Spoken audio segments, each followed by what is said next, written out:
കൈലാസഗിരിയുടെ മുകളിൽ നിർമ്മിച്ച അതുല്യമായ നിർമ്മിതി, അതിശയിപ്പിക്കുന്ന കാഴ്ചകളും മികച്ച അനുഭവവും വാഗ്ദാനം ചെയ്യുന്ന പ്രകൃതിയുടെ മടിത്തട്ടിലെ ഗ്ലാസ് ബ്രിഡ്ജ്. ഇന്ത്യയിലെ ഏറ്റവും നീളം കൂടിയ കാന്റിലിവർ ഗ്ലാസ് പാലം വിശാഖപട്ടണം മെട്രോപൊളിറ്റൻ റീജിയൻ ഡെവലപ്മെന്റ് അതോറിറ്റിയുടെ മേൽനോട്ടത്തിൽ തുറന്നു കഴിഞ്ഞു. സാഹസികത നിറഞ്ഞ ഈ പാലത്തിന്റെ നിർമ്മാണ ചെലവ് 7 കോടി രൂപയാണ്. 55 മീറ്റർ നീളമുള്ള പാലം 38 മീറ്റർ നീളമുള്ള കേരളത്തിലെ വാഗമൺ ഗ്ലാസ് പാലത്തിന്റെ റെക്കോർഡാണ് തകർത്തത്. ഇതോടെ ഇന്ത്യയിലെ ഏറ്റവും നീളമുള്ള ഗ്ലാസ് ബ്രിഡ്ജ് എന്ന ഖ്യാതി വിശാഖപട്ടണത്തിന് സ്വന്തം. റിപ്പോർട്ടുകൾ പ്രകാരം 40 ടൺ സ്റ്റീൽ കൊണ്ട് താങ്ങി നിർത്തുന്ന ടെമ്പേർഡ് ലാമിനേറ്റഡ് ജർമ്മൻ ഗ്ലാസ് പാനലുകളുടെ 3 പാളികൾ കൊണ്ടാണ് സുതാര്യമായ ഈ നടപ്പാത നിർമ്മിച്ചിരിക്കുന്നത്. സുരക്ഷയ്ക്കാണ് നിർമ്മാണത്തിൽ പ്രഥമ പരിഗണന.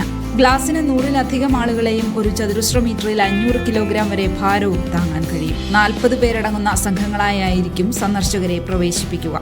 സമുദ്രനിരപ്പിൽ നിന്ന് ഏകദേശം 862 അടി ഉയരമുണ്ട്. മണിക്കൂറിൽ 250 കിലോമീറ്റർ വരെ വേഗതയുള്ള കാറ്റിനെയും ചുഴലിക്കാറ്റിനെയും പ്രതിരോധിക്കാൻ കഴിയും. 250 മുതൽ 300 രൂപ നിരക്കിലാണ് പ്രവേശനം. ഇക്കഴിഞ്ഞ 5-ാം തീയതി പാലം ജനങ്ങൾക്കായി തുറന്നുകൊടുത്തു.